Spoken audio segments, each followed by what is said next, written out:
Olá, eu sou o Marcel Rodrigues, trabalho com iluminação cênica. Atualmente sou iluminador e diretor técnico do Grupo Raça Centro de Artes e do Coletivo Procênio.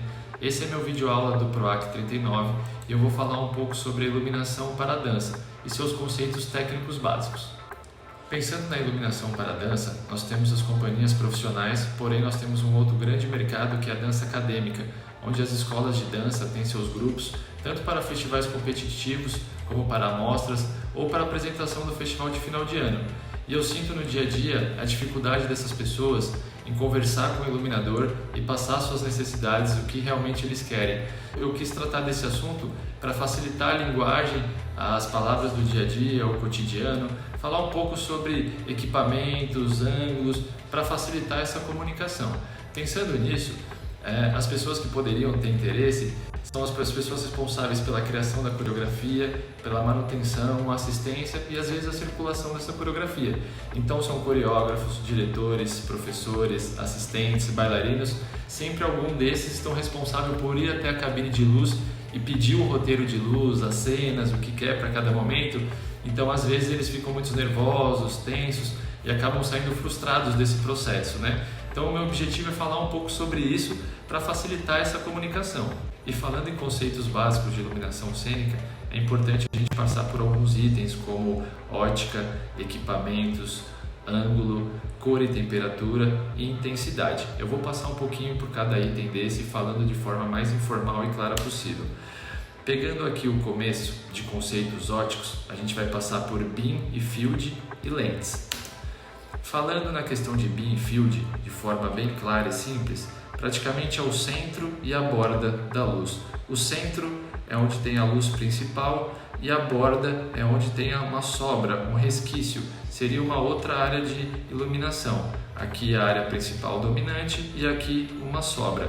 Porém, em alguns formatos de refletores, quando a gente tem uma luz elíptica, por exemplo, o beam e o field podem ser variáveis, ou seja, você consegue oscilar esse formato da luz entre foco, desfoco e aumentar ou diminuir. Então, dependendo do tipo do equipamento, você consegue que isso seja variável e não fixo. Aqui, falando em foco e desfoco, nós temos uma imagem onde nós temos um foco mais difuso. Quando o foco é difuso, a luz é mais desfocada, ela é mais suave, então você não vê a borda. Se ela fosse uma luz bem focada, você veria a borda bem redondinha, bem marcada aqui, como esse quadrado, por exemplo, onde você consegue ter uma noção melhor da luz, a borda dela bem definida, tá? Então, o foco difuso, ele é desfocado, e o foco duro, ele é mais focado. Quando a luz é bem desenhada, a borda é bem marcada, ele é focado. Parece uma coisa simples, mas muita gente confunde. A parte de lentes, tem vários formatos de lente e que a lente ela interfere diretamente com a saída da luz, porque você pode ter o mesmo refletor com o mesmo tipo de lâmpada e ao trocar a lente você muda o facho dessa luz, você muda o tamanho, o ângulo, a abertura. Então a lente ela tem o poder de falar como vai ser a saída da luz desse equipamento, o formato dela, entre outras coisas. Então as lentes são muito importantes também. Falando um pouquinho sobre refletores, nós temos alguns equipamentos tradicionais que são muito vistos e normalmente as pessoas têm muita dificuldade em falar o nome, acabam ficando sem graça de errar. Então, se a gente tiver uma noção básica dos equipamentos mais usados, já facilita muito. Aqui a gente tem um exemplo muito bom, que são o Fresnel e o PC. Eles são dois refletores muito parecidos na questão de estrutura e carcaça. A única coisa que muda é a lente. Eu vou tirar aqui o meu rosto para não atrapalhar e vocês visualizarem melhor. Aqui nós temos a lente do PC e a lente do Fresnel. Então o equipamento é muito parecido, porém o que muda é a lente. A lente do PC é uma lente plano-convexa lisa e a do Fresnel ela tem essas rajaduras, né? Essas texturas com que fazem um efeito diferente. Vendo na prática, essa é a do PC, ela é lisa, e essa é a do Fresnel, com os riscos da lente. Então a do PC ela sai uma luz dura, uma luz bem focada. Já a luz do Fresnel, as bordas ficam difusas, ficam mais suaves por causa do formato da lente. Então aqui é um exemplo claro onde a lente que muda a situação e o formato da luz. Aqui a gente vai falar um pouquinho sobre o elipsoidal. Elipsoidal é um equipamento muito usado e muito tradicional, porque ele é um pouco mais dinâmico, ele tem algumas funções, né? Ele pode ser de grau fixo e ele pode ser de grau ajustável. Aqui a gente tem algumas imagens onde a gente tem um equipamento de grau fixo e também um equipamento de grau móvel, que seria o zoom, onde conforme você mexe a lente, a distância da lente, ela mexe o tipo de foco. Tá? Então, pegando aqui, vamos dar um exemplo do elipsoidal de grau fixo. 19 graus, ele tem 26 graus, 36 graus e 50 graus. Se você estiver com o equipamento zoom, que a gente chama, que ele é flexível, você consegue variar de 25 a 50 graus no mesmo equipamento. Tá bom? Esse equipamento ele tem alguns acessórios importantes, como a íris. A íris você consegue diminuir e fechar o tamanho do foco, diminuindo a passagem de luz por esse acessório. Eles também têm as facas, que são esses acessórios aqui, que você consegue cortar a luz, fazendo formas geométricas como retângulo, quadrado e ter mais opções de formatos de focos. É um equipamento bem versátil e bem útil também. Mudando aqui, a gente tem a famosa Par 64 e a Cersei Par, que é a mais moderna, né? A futura substituição. Falando em Par 64, nós temos essa carcaça e nós temos também diferentes lentes, 4 tipos de lentes. As lentes também são responsáveis pelo formato da saída do facho de luz. E aqui você vê que a gente tem a foco 1, a foco 2, a foco 5 e a foco 6. Vai aumentando o tamanho do foco, como se fosse nesse desenho aqui. A foco 1, a foco 2, a foco 5 e a foco 6. Nesse caso da lâmpada Par 64, mais antiga, a lâmpada ela já vem dentro dessa carcaça junto com a lente com vidro. Então lâmpadas e vidros tudo junto, tá? E ela consome 1000 watts a lâmpada.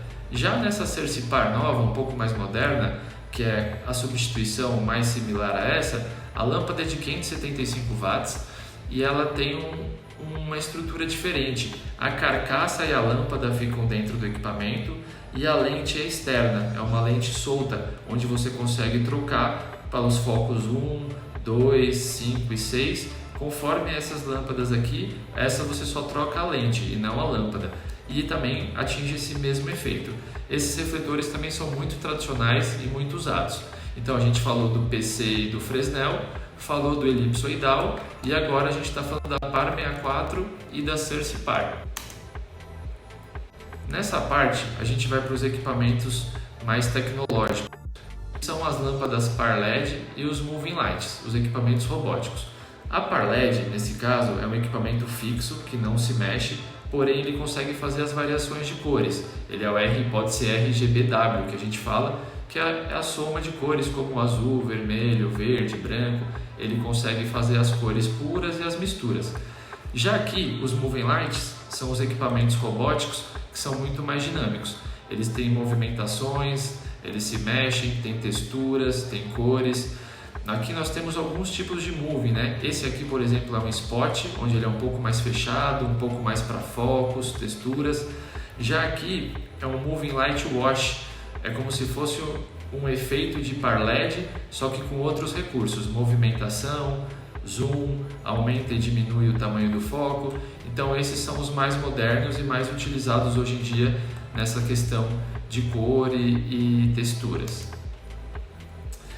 Temos também as ribaltas. As ribaltas, nós temos alguns modelos aqui de equipamentos, como elas são, e aqui um exemplo de como ela é usada. Quando a gente for falar em ângulo, eu vou citar mais alguns, mas aqui dá para você ver elas no chão, fazendo esse efeito, lavando essa parede, né? Quando a gente fala em ângulo, é muito importante ter noção em relação ao posicionamento do refletor e da cena. Então, quando você quer iluminar alguma coisa, você imagina a visão da plateia ou da câmera, né, do espectador, e a partir disso você pensa os ângulos em relação à cena. Aqui nessa imagem a gente tem um exemplo clássico usado para filmagem, onde nós temos 3 ângulos diferentes para fazer uma função de geral. Nós temos aqui uma luz, seria a luz principal, que ela vem da direita, dando mais iluminação nesse lado e uma sombra desse lado esquerdo. Aqui, uma luz mais de preenchimento, onde é uma luz mais soft, que tira a sombra da outra. Você pode ver que ela faz um complemento. E aqui nós temos um backlight, um contraluz, que é uma luz de contorno, né? Ela dá um destaque para o corpo, dá um pouco de volume. E aqui você já tem uma luz com a soma dos 3 ângulos, que dá uma geral completa. Você vê o destaque mais em cima do contra, a luz principal brilhando mais e essa luz de preenchimento um pouco mais soft. Esse é muito usado em filmagem, em televisão, é uma luz mais suave, né? Já os ângulos mais comuns na dança são contraluz, pino, lateral, diagonal, frontal e ribalta. Eu vou aproveitar essa imagem aqui lateral de um palco para já demonstrar mais ou menos o que seria e depois mostro a imagem de item por item. Pensando que aqui é uma visão lateral do palco, nós temos o fundo do palco vindo para o meio, para frente, até a boca de cena, o proscênio e a plateia. Então aqui vem a luz de frente, aqui vem a luz de trás. Começando pelo contraluz. Contraluz é uma luz que vem de trás, então seria praticamente daqui, ou pode ser do chão também, qualquer luz que venha de trás desse objeto que nós queremos iluminar. A luz pino é uma luz reta, uma luz sem ângulo, ela não vai nem muito para frente nem muito para trás, ela desce reto, então seria um refletor aqui que desce reto, sem angulação. Já a luz lateral, normalmente são usadas em torres, vem fazendo essa lateral, iluminando dessa forma. A diagonal pode ser frontal ou de contra também, para fazer aquele X no palco. E nós temos a frontal, que são as gerais. Normalmente ela é aérea, vindo daqui, num ângulo de 45 graus aproximadamente, mas dependendo do espaço cênico isso varia. E com isso a gente às vezes corre o risco de formar uma sombra embaixo do olho, então também pode ser usada uma ribalta de efeito frontal colocado no chão, iluminado de baixo para cima, para amenizar essa sombra. Aqui eu vou mostrar alguns exemplos com fotos em relação à contraluz. Aqui na esquerda a gente pode ver um contraluz de moving light branco, com uma luz mais focada, mais dura, você vê o formato da borda aqui no chão. Também um contraluz azul, fazendo uma luz mais wash, mais suave pelo palco. Nessa foto do meio a gente tem um exemplo de um foco contra também, wash, central, dando só destaque para a silhueta do corpo. Aqui um outro efeito bacana também é o contraluz, uma luz um pouco mais baixa, onde você consegue ter essa sombra bem nítida também aqui, contraluz bem bacana. Mudando aqui um pouquinho para fotos mais abertas de conjunto, nós temos um contraluz branco completo, iluminando o palco todo, fazendo com que o elenco fique nesse contraluz. E também a gente tem uma outra opção de contraluz, que é esse de rebatimento. Esse aqui a iluminação está sendo jogada no ciclorama lá atrás, no tecido branco, e essa luz dá essa sensação de negativo, né? essa silhueta, esse contraluz, mesmo com a luz de rebatimento, não sendo diretamente nos bailarinos. Aqui também um exemplo de um contraluz já mais assimétrico, não tão colado no bailarino, porém faz o mesmo efeito, dá esse brilho no contorno do corpo, né? Mudando de ângulo, nós vamos para a lateral. A lateral ela pode ser baixa, como ela pode ser aérea, um pouco mais alta. Então a luz vindo da lateral, aqui nós temos um espaço cênico onde não tem coxias, então fica mais fácil a visualização. Então isso aqui seria uma lateral branca, onde nós temos o corredor 1, corredor 2, corredor 3, corredor 4. Esses corredores dos dois lados formam as coxias e os corredores 1, 2, 3 e 4. E na ponta de vara, nas extremidades das varas, nós temos a lateral aérea, que é um segundo ângulo de lateral, mas também muito utilizado, que formam esses corredores. Então você tem o corredor baixo e o corredor alto. Aqui nessa foto à direita a gente consegue ver um exemplo de torre. Essa luz lateral ela pode estar numa base de chão, mas normalmente o mais tradicional são essas torres com andares no formato de escada, assim, onde você consegue colocar os equipamentos e formar essa lateral. Eu tenho algumas fotos aqui, como que fica a luz lateral. Ela tem uma vantagem que ela pode tirar a luz do chão, sumir o chão, então o elenco fica no infinito, você não vê o fundo, você não vê a luz vindo de cima, somente o corpo. E a luz lateral para a dança é muito importante porque ela destaca muito a musculatura, o formato do corpo, então ela dá um pouco mais de dramaticidade também para a cena. Eu uso muito lateral branca na base da dança, é uma luz muito importante. Aqui a gente tem alguns exemplos de diagonais, a diagonal vindo do contra, fazendo uma grande diagonal no centro. Aqui embaixo já tem uma diagonal vindo lá do contra, do fundo, fazendo um corredor grande também. E aqui a gente tem um exemplo de algumas diagonais frontais. Deixa eu só tirar aqui para facilitar um pouquinho. Aqui seria uma diagonal frontal na beira do palco, no proscênio. Aqui também na direita, uma diagonal na frente do palco. Isso seria para pegar o rosto de assim ou para fazer um corredor diagonal, complementar com o fundo. Normalmente a pessoa quer escurecer a cena, fechar um pouco a cena, usa bastante diagonal. Aqui a gente vai falar um pouquinho sobre frontal. A gente tem a geral, que ela pode ser aérea, ou ela pode ser cruzada, ou ela pode vir de baixo, né? Uma ribalta. Então aqui falando um pouquinho da geral frontal clássica, aérea, aquela que eu falei que normalmente vem num ângulo de 45 graus, é uma luz um pouco mais chapada, um pouco mais reta, para ficar um pouco mais claro e nítido o rosto. E aqui é um exemplo de uma ribalta. Isso aqui seria o que o ator ou o que o bailarino vê, a luz vem na cara dele, pegando aqui embaixo, dando uma luz de preenchimento, uma luz mais suave, né? Temos alguns exemplos aí. Outro conceito básico importante é a temperatura. Quando nós falamos de temperatura, automaticamente nós também pensamos em cor. Eu queria mostrar aqui um exemplo clássico que muita gente confunde, que é em relação à luz quente e à luz fria. Ela é medida a temperatura por Kelvin. Então nós temos o branco do Sol, que é como se fosse uma lâmpada aquecida, em 3200 Kelvin. Acima dessa temperatura, a luz vai ficando azulada. Para baixo dessa temperatura, a luz vai ficando amarelada. Então nós temos um exemplo aqui de 1000 a 4000 kelvins. A luz sai do laranja, do âmbar, que vai até quase um branco frio azulando. Então nós temos essa variação de branco. Temos um branco quente e um branco frio. O que nós podemos fazer também é filtrar essa lâmpada e mudar a cor dela a partir do acessório chamado filtro, que é a gelatina, onde você escolhe uma cor que você quer, coloca em frente à lâmpada. Então, por exemplo, uma lâmpada quente, colocando um filtro específico, ela pode reproduzir a luz fria azulada desse jeito. Então aqui é uma luz fria, aqui é uma luz quente. Ela pode ser assim naturalmente, ou ela pode mudar conforme a intensidade da lâmpada, ou ela pode mudar conforme o filtro que você utiliza. Como eu disse, a temperatura pode estar relacionada com a intensidade. E para a gente ter intensidade, nós precisamos de um acessório muito importante, que é o dimmer. O dimmer ele é responsável pelo controle de intensidade da luz emitida, de forma gradativa. Então ele controla de 0 a 100 conforme a necessidade. E isso, tecnicamente, o que é importante saber, se o teatro ou o espaço cênico ele tem o dimmer, ou se o equipamento que você vai usar ele já tem um dimmer interno, tá bom? Então o dimmer é responsável por fazer essa dimmerização, o controle de 0 a 100 da lâmpada ou do equipamento. Agora eu vou falar um pouquinho sobre recursos e infraestrutura de espaço cênico, um exemplo mais clássico de palco italiano no teatro. Falar um pouco sobre maquinária, que é esse sistema lateral feito com contrapeso, cordas e cabo de aço, onde eles movimentam as varas de iluminação e as varas de cenário. Essas varas de iluminação normalmente têm as vias, que são as tomadas onde ligam os refletores, e essas vias têm uma ligação direta com os dimmers, então cada tomada tem um dimmer para você ter esse controle das lâmpadas. Nós temos também o console de iluminação, que é a mesa de luz, onde você consegue programar a iluminação, e a cabine técnica, a house, onde fica a central técnica. Antes de falar do roteiro, já vou aproveitar para comentar sobre uma outra nomenclatura.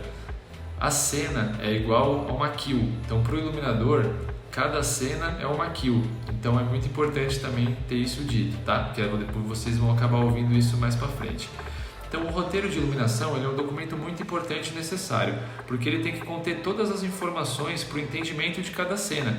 As descrições podem ser lúdicas, técnicas, pode ser dividido por cena, ato, faixa musical, enfim, ele serve de estudo para a iluminação.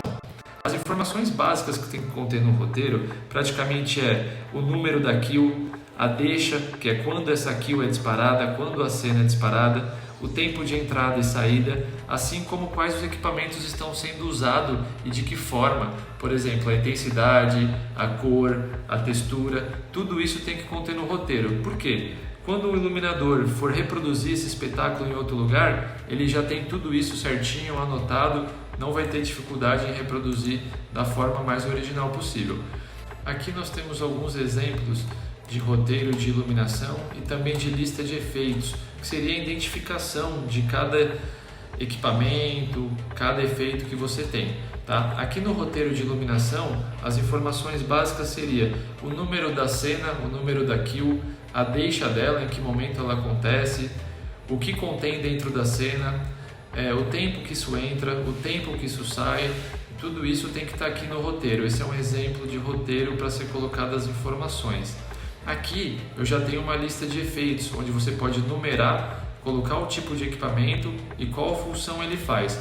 Você tendo esse roteiro completo, essa lista de equipamentos completo, facilita muito o processo também na hora da reprodução do trabalho. Outro documento muito importante é o mapa de iluminação.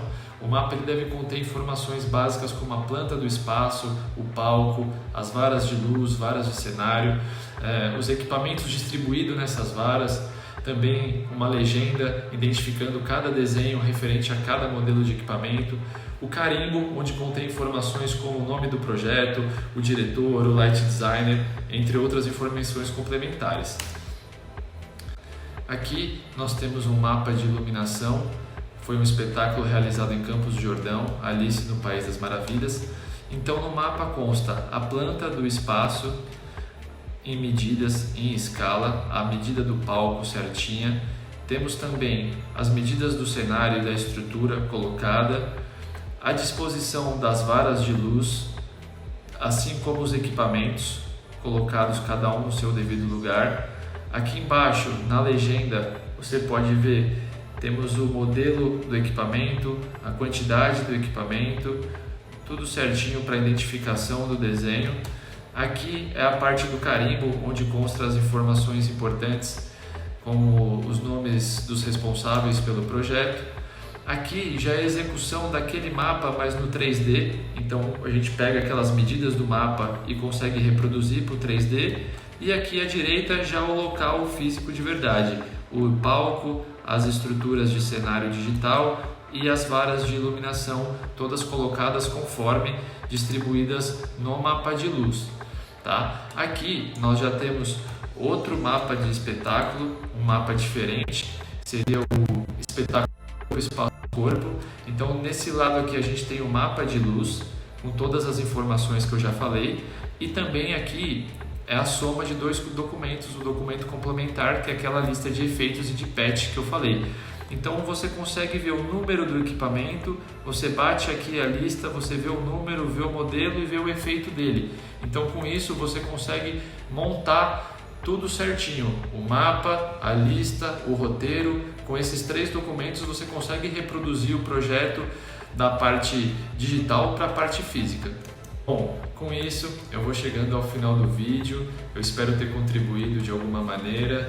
Eu sei que foram muitos assuntos para pouco tempo, mas eu espero que vocês tenham uma relação mais saudável com a iluminação.